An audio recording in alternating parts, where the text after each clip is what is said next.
Assalamualaikum warahmatullahi wabarakatuh. Halo, hari ini kita akan belajar IPA, Ilmu Pengetahuan Alam tentang Sistem Pencernaan Manusia. Kita masuk ke materinya pada hari ini. Nah, lihat ya, di sini ada gambar. Hayo, ada yang tahu nggak maksud dari gambar ini? Ayo, ada yang tahu nggak? Ya, oh ya, dari gambar ini kita bisa melihat bahwa seseorang yang sedang sakit perut. Ayo, kira-kira siapa yang tahu apa penyebabnya? Nah, salah satu penyebabnya disebabkan oleh faktor makanan yang kita makan. Oke, nanti bakal kita bahas ya, masih tentang mendefinisikan tentang materinya. Nah, sekarang Ibu tanya, pagi tadi ada yang sudah sarapan? Iya, sudah semuanya ya? Bagus sekali ya. Nah, kira-kira pernah nggak kita berpikir bahwa makanan yang kita makan tadi pagi itu akan dicerna oleh tubuh kita? Nah, kira-kira gimana ya makanan kita itu dicerna dalam tubuh kita? Nah, di sini ada gambar-gambar lagi ya, sama seperti gambar-gambar sebelumnya. Nah, ada yang tahu nggak apa maksud dari gambar ini? Iya, benar sekali. Gambar ini adalah seseorang yang sedang makan. Apa yang dimakannya? Ayo coba kita lihat.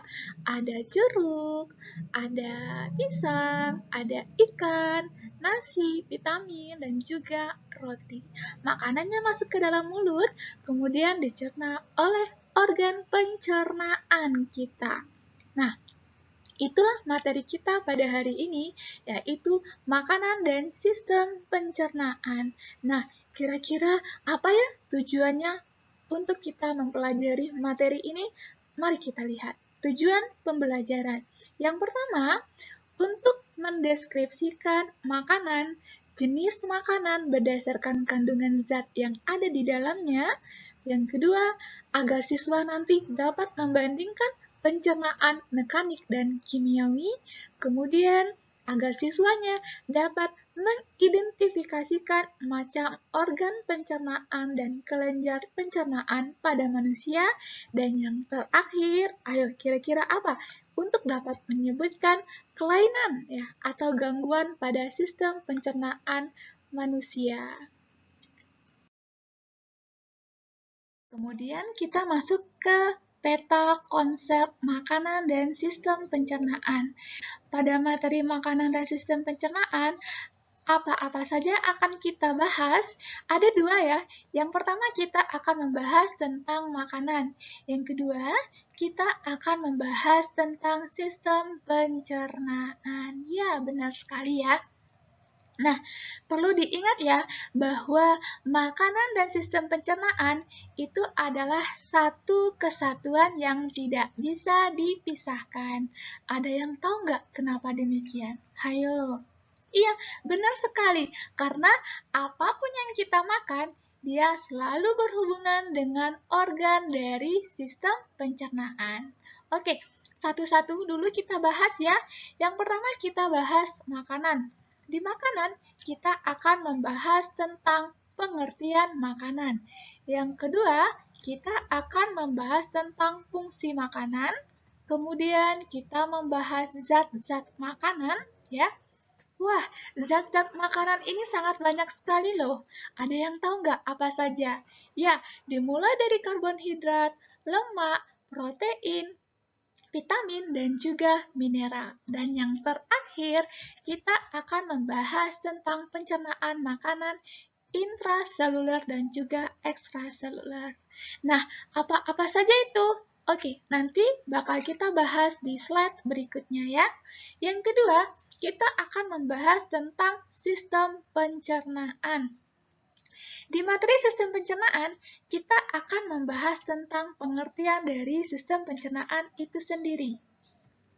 Yang kedua, kita akan membahas tentang pencernaan mekanik dan kimiawi. Yang ketiga, kita akan membahas tentang organ saluran pencernaan dimulai dari mulut dan kerongkongan, lambung, kemudian usus besar dan usus halus, dan juga anus. Kemudian kita akan membahas tentang kelenjar pencernaan. Apa-apa saja organ kelenjar pencernaan? Sekilas ada organ hati, kedua ada organ lambung dan juga pankreas.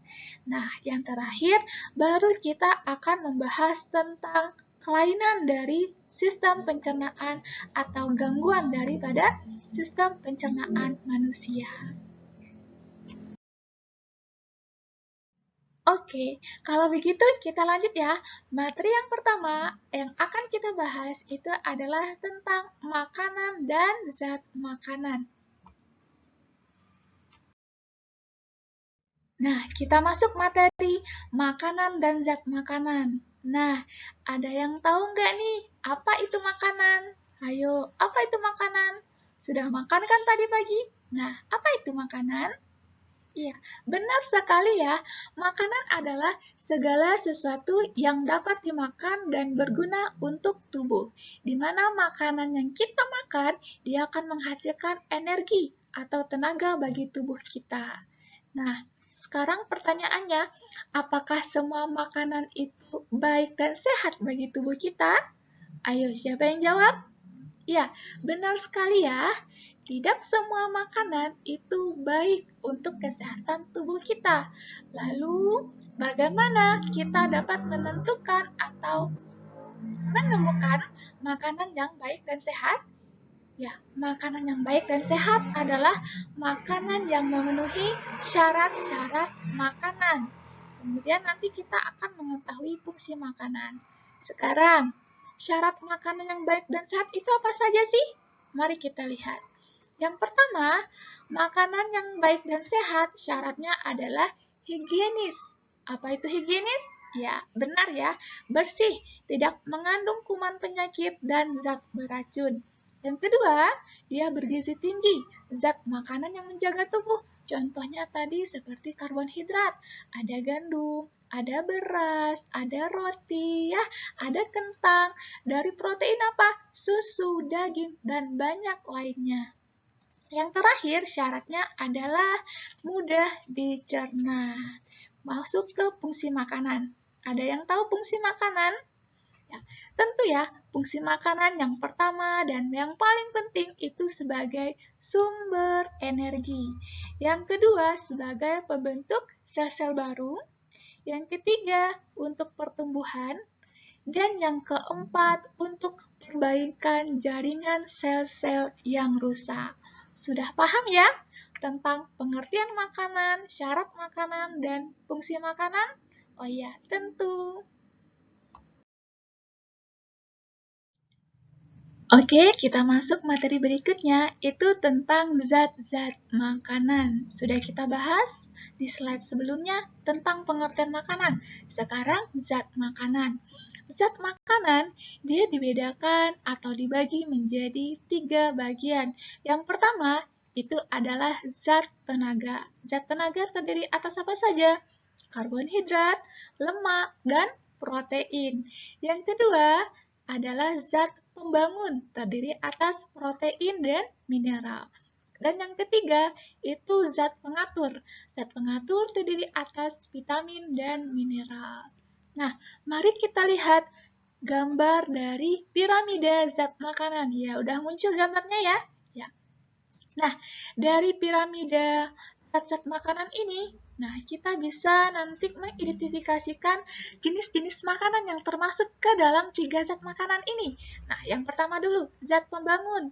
Nah, dari zat pembangun kita dapat melihat zat pembangun ini terdiri atas susu ya, karena tadi ada protein, ada keju, nah ada juga daging, ikan, dan lain sebagainya. Yang kedua, kita bahas zat pengatur. Nah, di zat pengatur, piramida makanannya terdiri atas berbagai macam buah-buahan dan sayuran. Di antaranya ada jeruk, ada terung, ada tomat, dan stroberi, dan banyak lainnya ya. Dan yang terakhir, zat tenaga. Zat tenaga ini dia terdiri atas berbagai makanan, di antaranya ada beras, roti, ya, gandum, dan lain sebagainya. Untuk zat makanan sudah paham dari piramida makanan? Oke. Oke, kita lanjut materinya, yaitu tentang pencernaan makanan. Pencernaan makanan sudah kita singgung ya di peta konsep. Pencernaan makanan terdiri atas dua. Masih ingat apa itu? Ya, pertama pencernaan intraseluler. Yang kedua, pencernaan ekstraseluler. Nah, apa bedanya? Kita bahas satu-satu dulu. Yang pertama, intraseluler. Intraseluler berasal dari dua kata. Intra, in, artinya di dalam. Seluler artinya sel. Jadi, pencernaan intraseluler adalah pencernaan yang berlangsung di dalam sel itu sendiri. Terjadi pada manusia kah? Oh ya, tentu tidak. Intraseluler hanya terjadi pada hewan. Pada semua hewan kah? Tentu tidak juga. Dia hanya terjadi pada hewan bersel satu saja. Contohnya itu ada amoeba. Dari rendaman air jerami, airnya keruh. Nanti kita cek di mikroskop. Dapatlah kita melihat pada mikroskop tersebut tampilan gambar seperti gambar di slide ibu ini ya. Nah, apa bedanya dengan ekstraseluler? Ekstraseluler berasal dari dua kata, ekstra dan seluler. Ekstra itu artinya besar atau di luar. Seluler itu artinya sel. Jadi ekstraseluler ini adalah pencernaan makanan yang berlangsung di luar sel atau di dalam alat-alat pencernaan. Dia terjadi pada hewan dan manusia, dan juga terjadi secara mekanik dan kimiawi. Udah paham untuk pencernaan makanan? Oke, kalau begitu kita lanjutkan materi berikutnya, yaitu materi kedua tentang sistem pencernaan manusia ya.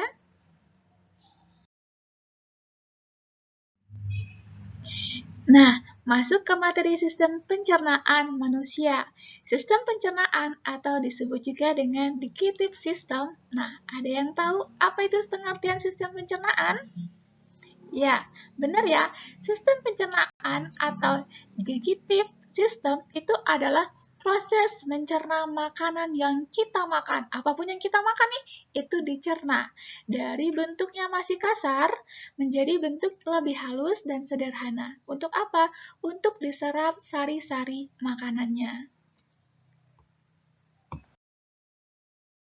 Nah, masuk ke materi selanjutnya tentang proses pencernaan manusia ya. Proses pencernaan manusia dia dibedakan menjadi dua. Ada pencernaan mekanik dan juga pencernaan kimiawi. Nah, apa bedanya pencernaan mekanik dan kimiawi ini? Mari kita bahas satu-satu. Pencernaan mekanik itu adalah pencernaan yang melibatkan gigi dan pergerakan otot atau disebut dengan peristaltik. Nah, di mana terjadi pencernaan mekanik ini? Ada yang tahu nggak di mana terjadinya pencernaan mekanik ini? Ya, benar sekali. Pencernaan mekanik dia terjadi di dalam mulut atau rongga mulut kita yang melibatkan gigi. Benar ya? Pintar sekali. Yang kedua, itu adalah peristaltik, di mana terjadinya? Di bagian organ kerongkongan dan juga usus besar. Nah, gimana kira-kira bedanya dengan pencernaan kimiawi? Mari kita simak bedanya. Pencernaan kimiawi itu adalah proses pencernaan atau mencerna makanan yang melibatkan yang namanya enzim pencernaan. Karena dia melibatkan enzim, makanya pencernaan kimiawi ini juga sering disebut dengan pencernaan enzimatis. Di mana terjadinya? Mari kita lihat organnya. Dia juga terjadi di dalam rongga mulut, kemudian terjadi di lambung, dan Oke, kalau begitu kita lanjutkan lagi ya. tentang organ saluran dari pencernaan manusia. Nah, pertama kita bahas urutannya ya, urutan dari saluran pencernaan manusia. Nah, ini adalah manusia ya. Ya, kita lihat panah yang pertama, rongga mulut. Yang kedua, itu adalah kerongkongan. Kemudian panah ketiga, perhatikan ya panahnya, dia di bagian lambung. Kemudian usus halus. Nah, kemudian selanjutnya lagi usus besar dan juga anus ya. Jadi urutan saluran pencernaan manusia dari yang pertama itu makanan masuk ke dalam rongga mulut, kemudian kerongkongan, lambung, usus halus, usus besar dan anus. Nah, pada urutan saluran ini nanti akan kita bahas satu-satu organnya ya. Untuk urutannya anak-anak ibu semuanya harus tahu dan ingat, oke? Nah, kita masuk ke materi berikutnya, itu tentang organ-organ pencernaan. Tadi sudah kita bahas ya urutannya. Nah, sekarang organnya. Nah, pertama itu adalah rongga mulut atau sering disebut dengan kapum oris. Bagaimana makanan dicerna di dalam mulut? Ayo, ada yang tahu nggak gimana makanan dicerna dalam mulut? Oke, kita bahas ya. Mulut terdiri atas beberapa bagian ya. Yang pertama ada apa dalam mulut? Ya, benar sekali, ada gigi. Kemudian ada lidah, kemudian juga kelenjar saliva. Satu-satu dulu nih kita bahas. Kita menuju ke bagian gigi. Gigi ya, dibagi lagi nih, kita bahas yang pertama, gigi itu ada beberapa bagian. Ada gigi bungsu, ini pada yang anak-anak, jumlahnya menjadi 20. Kalau gigi kita dewasa berjumlah 32. Nah, macam-macam gigi nih. Nah, macam-macam gigi, dia terdiri atas 3. Ada gigi seri, gigi taring, dan gigi geraham. Ayo, ada yang tahu nggak apa fungsi dari ketiga gigi ini? Ya, benar sekali ya. Gigi seri, dia itu berbentuk seperti kapak ya. Jadi di ujungnya itu rata. Fungsinya adalah untuk memotong makanan. Yang kedua gigi taring. Gigi taring itu berbentuk ujungnya runcing. Jadi dia berguna untuk mengoyak dan merobek makanan. Pintar sekali. Dan yang terakhir, gigi geraham. Gigi geraham itu adalah gigi yang lebar yang biasanya terletak di bagian belakang. Gunanya untuk apa? Ya, dia berguna untuk mengunyah dan menghaluskan makanan. Kemudian kita masuk ke lidah. Lidah di dalam mulut kita ada fungsinya loh. Nah, ada yang tahu fungsi lidah? Ayo, ada yang tahu nggak? Oke, fungsi lidah yang pertama, dia berfungsi sebagai tempat untuk meletakkan makanan yang kita makan. Ayo, mari kita berpikir. Ketika kita makan sesuatu, pasti kita meletakkan makanan terlebih dahulu di dalam lidah. Ya, benar sekali. Yang kedua, berfungsi untuk mendorong agar makanan itu tertelan ke organ berikutnya. Yang terakhir, fungsinya itu adalah untuk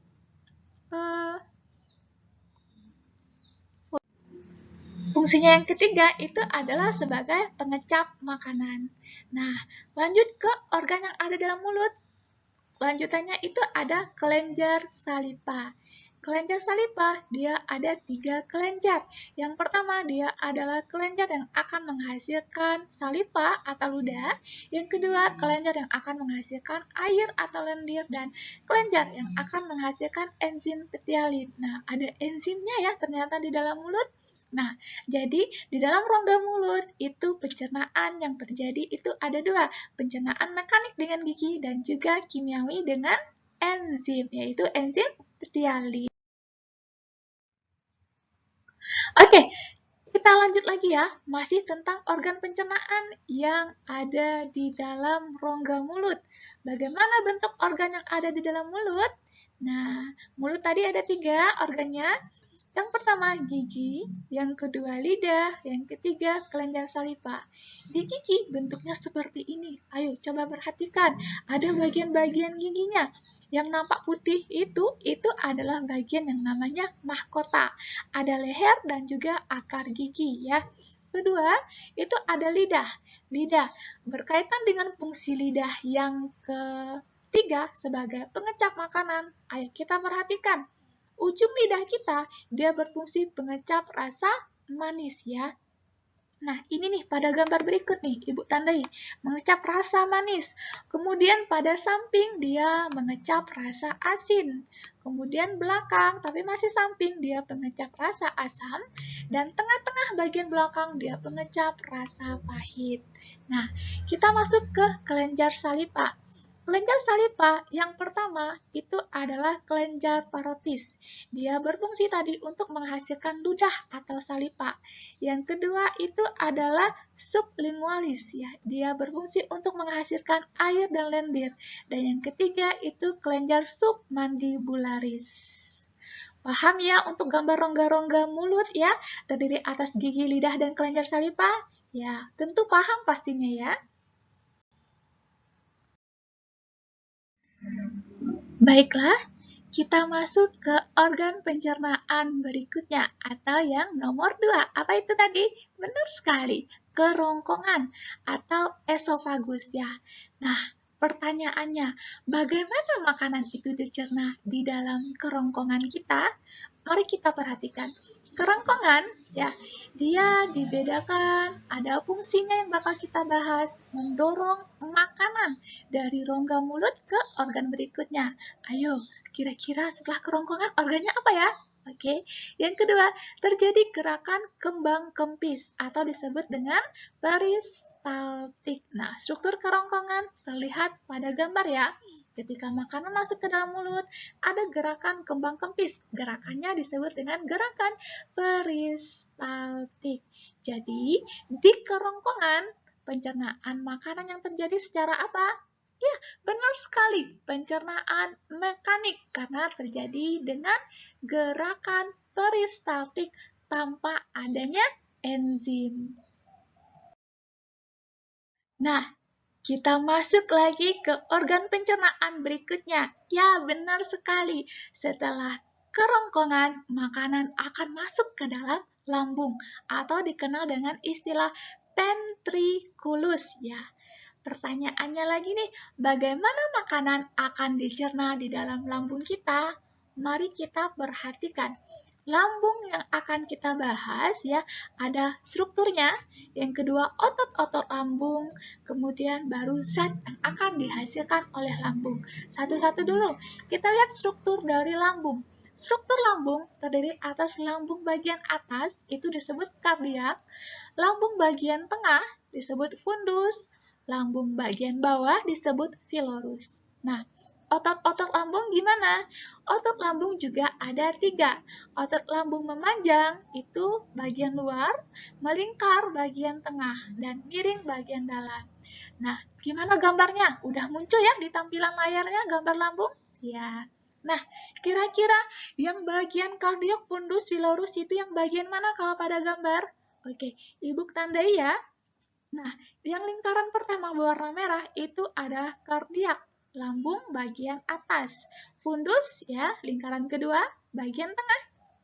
Dan filorus itu struktur lambung bagian bawah. Otot-ototnya yang mana? Kita perhatikan, ayo perhatikan lingkarannya. Nah, otot memanjang itu di bagian luarnya lambung. Kemudian otot melingkar di bagian tengah yang berwarna biru ya, lingkaran biru. Dan miring ada di bagian dalam. Nah, udah paham untuk gambar lambung, struktur dan ototnya? Kita masuk ke zat yang dihasilkan oleh lambung. Ada 3. Yang pertama HCl, asam klorida, pepsin, dan juga renin. Nah, ini adalah enzim ya. Nah, dari ketiga enzim ini makanya lambung ini pencernaannya terjadi secara apa? Ya, benar sekali ya, pencernaan secara kimiawi atau enzimatis. Oke, baiklah, kita masuk ke organ-organ pencernaan berikutnya. Organ pencernaan berikutnya setelah lambung apa? Ayo, kira-kira apa nih? Iya, benar sekali ya. Usus halus atau dikenal dengan istilah intestinum ya. Pertanyaannya, bagaimana cara makanan ini akan dicerna di dalam usus halus kita sehingga yang dari mulut tadi dia berukuran besar, tiba-tiba udah menjadi bagian yang lebih kecil atau sederhana. Mari kita lihat bagian dari usus halus dulu ya. Usus halus yang akan kita bahas yang pertama ada usus 12 jari. Jadi ternyata usus halus ini dibedakan menjadi 3 bagian. Ada namanya usus 12 jari, usus kosong atau jejunum, dan usus penyerapan atau ilium. Satu-satu kita bahas ya. Kita perlahan-lahan, tapi kita harus ingat. Yang pertama usus 12 jari atau duodenum. Nah, karakteristiknya panjangnya 25 cm. Lumayan panjang ya. Berbentuk huruf U, bermuara saluran empedu dan pankreas. Yang kedua, usus kosong atau jejunum. Ini adalah kedua usus halus dengan panjangnya 7 meter. Wow, panjang sekali 7 meter itu ya. Yang ketiga, usus penyerapan atau ilium. Ini adalah usus bagian terakhir. Dia panjangnya 1 meter. Dia untuk menyerap sari-sari makanan yang udah halus. Jadi, di usus halus ini, dia terjadi proses penyerapan sari-sari makanan. Yang tidak dibutuhkan oleh tubuh dilanjutkan nanti ke usus besar. Yang dibutuhkan, dia akan diserap oleh sel-sel tubuh. Nah, masih tentang organ pencernaan bagian dari yang tadi, yaitu ya usus halus, intestinum ya. Bagaimana proses pencernaan secara kimiawi di dalam usus halus ini? Mari kita perhatikan. Nah, usus halus, itu gambar usus halus yang tampil ya. Ya, usus halus tadi terdiri atas berapa? Benar sekali, ada 3. Hayo, ada yang ingat gak? Yang pertama tadi namanya apa? Duodenum. Ya, usus 12 jari atau duodenum. Yang mana? Ibu lingkari ya. Nah, itu adalah bagian duodenum ya. Yang kedua, itu usus kosong, jejunum. Nah, kira-kira yang mana bagiannya? Ibu tandai lagi, jejunum ya. Itu usus kosong. Dan yang ketiga adalah usus penyerapan atau ilium. Yang mana? Oke, Ibu lingkari lagi. Oke, itu adalah ilium yang nomor 3. Nah, di usus 12 jari, karena dia adalah pencernaan kimiawi, dia menghasilkan namanya enzim. Ada enzim amilase, tripsin, dan juga lipase. Fungsi-fungsinya apa? Sudah Ibu tulis dong pastinya. Amilase, dia berfungsi untuk mengubah pati menjadi maltosa. Tripsin, dia mengubah protein menjadi polipeptida. Lipase, dia untuk mengubah lemak menjadi asam lemak. Kedua, usus kosong atau jejunum. Dia menghasilkan beberapa enzim, lumayan banyak nih. Ada enzim enterokinase, maltase, sukrase, epirepsin, dan lipase dan laktase. Untuk fungsi-fungsinya sudah Ibu tulis dong. Ya, yang terakhir itu usus penyerapan atau ilium. Nah, masih ingat yang Ibu bilang tadi? Di usus penyerapan atau ilium, makanan itu, sari-sari makanan ya, itu diserap oleh sel-sel tubuh. Nah, yang tidak dibutuhkan sel-sel tubuh dilanjutkan ke organ berikutnya. Apa namanya? Ya, usus besar. Oke, kita masuk ke materi berikut ini. Itu masih tentang organ pencernaan ternyata. Organ pencernaan berikutnya itu adalah usus besar atau disebut dengan kolon. Ya, bagaimana makanan dicerna di dalam usus besar? Ingat, makanan di usus besar tidak dicerna lagi, tetapi udah melalui proses pengeluaran. Ya, kita lihat usus besar. Nah, tampilan tersebut adalah gambar dari usus besar. Usus besar, dia terdiri atas bagian usus besar. Ada ascendent, yaitu usus besar yang naik. Oke, Ibu lingkari. Itu bagian yang ke atas namanya ascendent, usus besar. Yang kedua, yang melintang, ya, itu namanya transcendent, dan usus besar yang turun namanya descendant. Nah, sekarang pertanyaannya, kenapa di usus besar makanan tidak dicerna lagi? Karena di usus halus, makanan sudah menjadi sari-sari makanan yang diserap oleh tubuh. Yang tidak dibutuhkan oleh tubuh dilanjutkan ke usus besar untuk pengeluaran. Kenapa demikian? Kita lihat fungsi dari usus besar. Usus besar yang pertama itu adalah reabsorpsi air. Dia menyerap air dan mineral dari sisa makanan tinja. Di sisa makanan yang tadi dari usus halus, dia ditambah air nih, penyerapan airnya. Kedua, ada yang namanya pembusukan. Disinilah makanan tadi yang tidak dibutuhkan tubuh mulai dibusukkan dengan bakteri, apa namanya? Ada yang tahu? Ya, bakteri Escherichia coli. Dan yang terakhir, di usus besar ini juga menghasilkan vitamin K. Nah, nanti juga akan memberi warna tinja ya. Oke, kita masuk ke organ pencernaan yang terakhir. Apa itu kira-kira? Ada yang tahu sebelum Ibu tampilkan? Ya, benar sekali. Itu adalah organ pencernaan anus. Apa itu anus? Ayo, apa itu? Ya, benar ya. Anus adalah saluran pembuangan atau disebut dengan defekasi yang tidak lagi dibutuhkan oleh tubuh ya, dari sistem pencernaan yang bermuara dari rektum yang berlubang. Gimana gambarnya? Ya, ini anus ya. Gambar anus. Nah, bagian yang Ibu lingkari itu adalah saluran pembuangan sisa makanan yang tidak dibutuhkan oleh tubuh. Namanya adalah feses. Oke, tadi sudah kita bahas tentang saluran organ pencernaan. Sekarang kelenjar pencernaan. Organnya apa saja dari kelenjar pencernaan? Nah, ada pankreas, kemudian hati, dan juga lambung. Nah, di pankreas, dia menghasilkan enzim ada amilase, tripsin, dan lipase. Gimana gambar pankreas? Nah, Ibu tampilkan. Itu adalah gambar pankreas. Yang kedua, hati. Fungsinya untuk menghasilkan empedum. Nah, itu adalah gambar organ hati. Dan yang terakhir, lambung. Lambung tadi sudah sedikit kita bahas. Dia juga sebagai organ pencernaan dan juga kelenjar pencernaan. Dia menghasilkan HCl, asam klorida, pepsin, dan juga renin. Nah, untuk gambar lambung sebagai berikut. Nah, itulah bedanya dengan organ saluran pencernaan dan kelenjar pencernaan. Jika organ pencernaan itu adalah organ yang dilalui oleh makanan. Kalau kelenjar pencernaan ya, untuk hati dan pankreas, dia tidak dilalui oleh makanan, tetapi dia membantu proses mencerna makanan. Gimana caranya? Dengan enzim yang dihasilkannya dan juga empedum.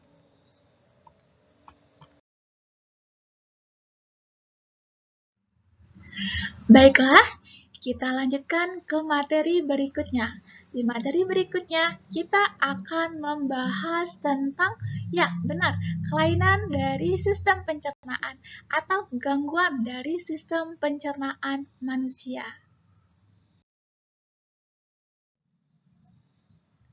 Nah, kelainan sistem pencernaan ya. Nah, kira-kira ada nggak yang pernah mengalami dari gangguan sistem pencernaan? Ya, di sini salah satu contohnya itu adalah sembelit atau susah buang air besar. Ya, kalau mungkin kenapa kita susah buang air besar? Mungkin kita salah makan ya. Tapi gimana dengan bayi yang masih kecil? Nah, di sini akan kita bahas ya.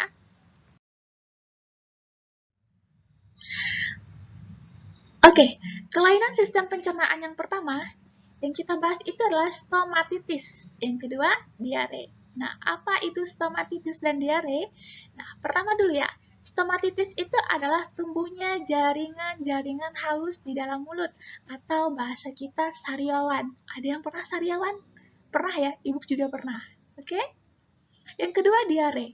Diare ini adalah infeksi bakteri atau protozoa sehingga penyerapan air di usus besar terganggu yang berakibat feses menjadi encer. Bahasa lainnya itu bahasa kita mencret.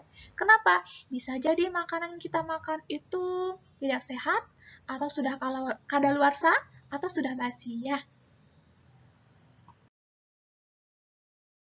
Nah, masih kelainan sistem pencernaan. Yang ketiga itu ada namanya appendicitis. Yang keempat ada gastritis. Nah, appendicitis itu apa? Ibu jelaskan langsung. Appendicitis adalah infeksi yang terjadi pada usus buntu atau umbai cacing, sehingga umbai cacing atau usus buntunya membekak. Mari kita perhatikan gambarnya. Ini ada dua usus buntu ya.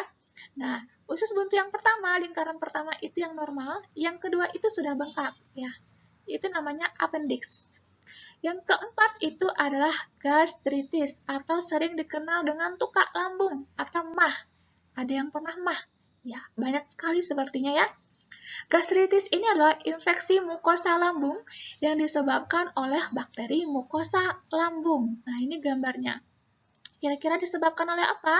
Nah, MAH atau gastritis itu disebabkan oleh seseorang yang jarang makan. Lambung itu dia harus bekerja terus untuk mencerna makanan. Tetapi ketika tidak ada makanan yang dicernanya, maka dia akan mengikis lapisan lambung atau mukosa lambung namanya. Sehingga perih. Itu gastritis. Baiklah, kita lanjutkan. Kelainan berikutnya itu adalah gastroenteritis. Yang terakhir ada konstipasi. Sebenarnya masih banyak lagi ya, tapi yang kita bahas di sini ada 6. Gastroenteritis itu adalah radang akut pada selaput lendir dinding lambung dan usus yang disertai kejang-kejang dan diare disebabkan oleh bakteri. Yang kedua, konstipasi atau bahasa kita itu adalah sembelit, susah buang air besar. Ayo, kira-kira disebabkan oleh apa? Ya, dia disebabkan oleh kekurangan cairan ya. Nah, sehingga ukuran fesesnya menjadi keras dan susah untuk keluar. Nah, itu ada gambar yang normal dan sembelit atau konstipasi. Nah, baiklah, dari tadi sudah kita bahas ya, dari makanan dan zat makanan, sistem pencernaan organnya maupun kelenjarnya, dan juga kelainan ya. Sudah semua kita bahas, sekarang evaluasi.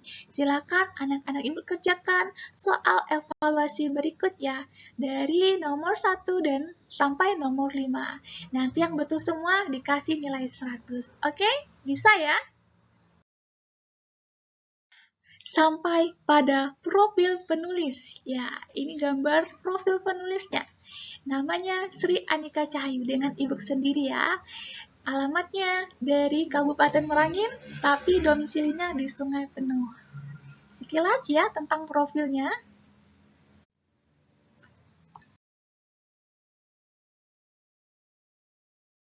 Oke, sampailah kita di slide terakhir ya. Ya, terima kasih dan selesai. Sampai ketemu semuanya di lain waktu. Semangat terus untuk kita semua untuk belajar. Saya akhiri dengan wassalamualaikum warahmatullahi wabarakatuh.